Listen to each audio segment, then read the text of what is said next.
You've forgotten your S22 Ultra password, so connect the phone with the cable to a laptop and press all the buttons, the volume up, volume down, and the power button all together until the phone switches off.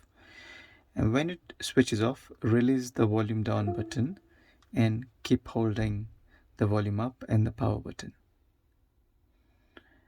Keep holding it until you see a screen where it allows you to reset.